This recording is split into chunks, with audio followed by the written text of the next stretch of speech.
The man who tried to fake a world record. I used to solve these all the time for the TikTok videos that I used to do, if anyone remembers that, by StewCube. This is Martin Telesforo, and he's about to get banned after just his third Rubik's Cube competition ever. On a Saturday in May of 2013, coming off of MasterBox's historic 5.55 Rubik's Cube world record, making him the second person to ever solve a cube in under 6 seconds. The hunt for sub 5 was on. The most anticipated barrier in cubing history, and it was inevitable. Bro, I think somebody has 4.1 now. I think so. That one of the top 2 in the world was going to be the first to do it. But unbeknownst to anyone, that was all about to change at Peri Open 2013 in Mexico City, a competition that would forever live in infamy following the events of May 25th, 2000. No, is his record the fake one that I think is real? 13. Telesforo had signed up for this competition, having not competed since the year before, where he finished with a 17-second PR, good enough for around, keep going, 20,000th in the world. Wow. Martin Telesforo was nowhere near being a world-class solver. I'm not just saying that. His second solve of round 1 was an 18, but it was his first solve at Peri Open 2013 that would change the Rubik's Cube world record forever. At least, Telesforo thought so.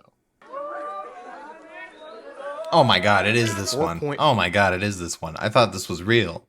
4.41. That's why I thought it was 4.1. Holy shit, I thought this was real. 4-1. The sub 5 barrier had just been shattered by a 17-second solver in his third official competition. At first, it was pandemonium. No one could believe their eyes. The timer said 4:41, and for all anyone knew, this was 100% real. Even the delegate announced it as an official world record.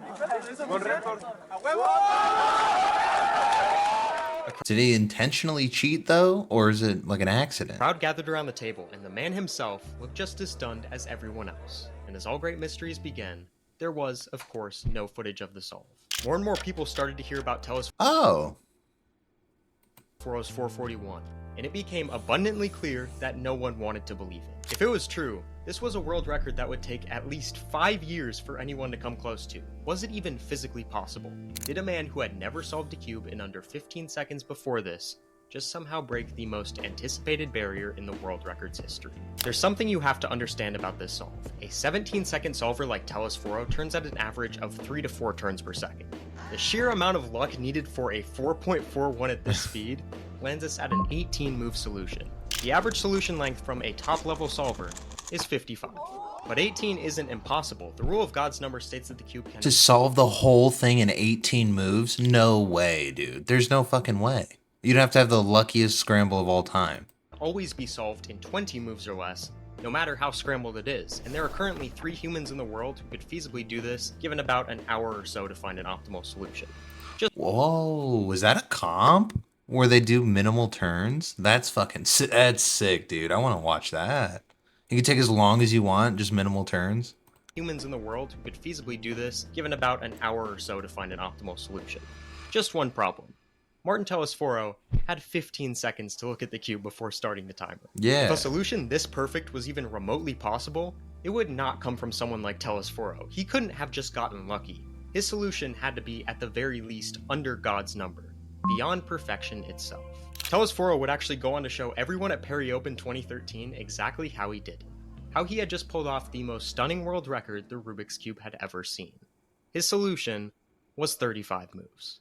And this is where things officially start to get odd. At first, the scramble he allegedly got doesn't seem lucky at all, but Telesforo's first 20 moves were perfect. With a little bit of luck along the way in the form of an OLL skip, his solutions seem feasible to be executed in 4.41. In a statement after the competition, Telesforo claimed it was confirmed that my solve was correctly executed and the scramble was correct.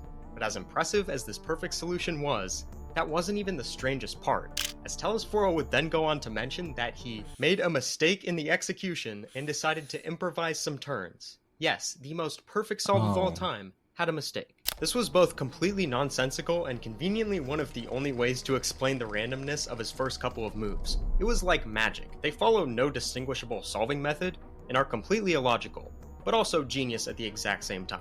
Telesforo's world record solve can effectively be broken into 2 parts. The first 20 moves were done in an impossibly optimal way, at least on paper. When actually attempting to execute these moves in a speed solve, they are incredibly difficult to do quickly. 21-time world record. So how did he do it though? How did he set it up to still get 4 seconds? record holder Kevin Hayes tried to beat the 441 with the exact same scramble and solution from the world record, and after 100 tries, he barely managed to get a 4.34. The second part of the solve gave it an easily spammable and fast finish, but the fact God, that was fast as fuck, bro. And solution from the world record, and after 100 tries, he barely managed to get a 4.34. The second part of the solve gave it an easily spammable and fast finish, but the fact that all 6 faces of the cube are turned during these first 20 moves of the solution made people extremely skeptical of Telesforo's ability to have actually pulled this off.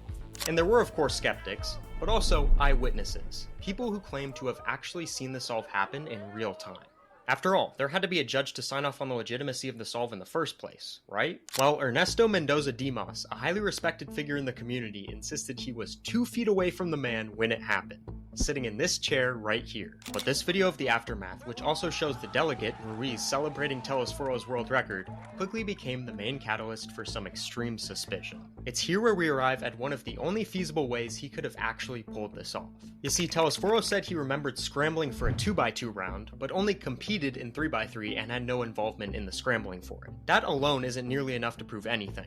But then came a much more troubling detail. This video shows Telesforo posing with the timer, but just feet away was a scrambling table highly exposed to competitors without proper concealing of any sort. Maybe, just maybe, Telesforo had access to the computer-generated scrambles beforehand, allowing him to create an optimal solution. Yo, no way, dude. You think he's that smart, though? Like, I mean, oh, do we know he cheated or not? And that looked just real enough to be believable. But apparently, not believable enough. The community was in complete denial that this could have possibly happened. It had to be fake, or the result of a timer malfunction, displaying the time as a 4.41 when in reality it was much slower. 121-time world record holder Felix Zemdeg simply put it bluntly, bro, 121-time record holder? Fuck.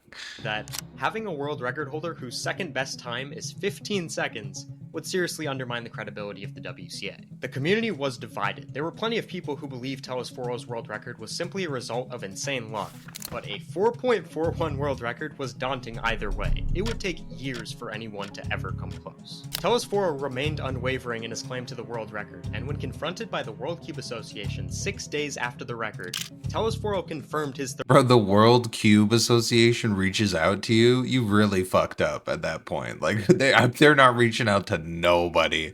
Nobody's ever talking about the cube, so whatever. I forgot the name already. 35-move solution. This left the WCA in a difficult position because they didn't actually have any evidence to prove that the solve didn't happen, only shaky evidence that it did. Telesforo repeatedly argued that they were simply looking for a reason to invalidate his world record without actually considering the full story. It had been 13 days since the competition, and the WCA had to make a decision. All evidence pointed to the fact that Telesforo's solve was possible. Incredibly unlikely by all means, but I mean, shouldn't we know who the guy that signed it off was, the actual judge, because he signed it off? Like, shouldn't we go talk to that guy? possible. He continued to stand firm, and no one who competed at Peri-Open 2013, not a single person, ever came forward about this world record being blatantly fake. But finally, on June 7th, 2013, an official decision was made about the incident at Peri-Open 2013. After examining both Telesforo's miracle solution and the situation as a whole, the World Cube Association determined that his solve was simply too perfect. Either he had the scramble sequences before the round, or he used a software device during the round. Reinforcing the strangeness of his solution, it wasn't reminiscent of any solving method and lacked a logical flow. Telesforo's solution was so perfect that it made no sense at all. The WCA ended up disqualifying not only the 4.41, but every single result from the competition as a whole. Though there were multiple people at the competition who confirmed the world record and claimed to have seen it happen, the WCA still decided to disqualify the result. Bro, you know he dies on that hill too. He's never gonna let that go. He's like, yep, no, I beat Felix, man. 4.4 right here, bud. Okay, so that shit was fake. That's crazy. I think it was like a TikTok snippet or something that I saw that. So that's why I was like, oh, someone hit 4.4. Like, Jesus, I'm out of it. Like, I didn't even care anymore. Like, 5 seconds is already ridiculous. I feel like I could never get below, like, sub 30. That was my barrier. That was a fantastic video. Very in-depth for 8 minutes, not gonna lie. Loved that. Stu Cube. Haven't watched a cubing video in forever. Anyway, next video.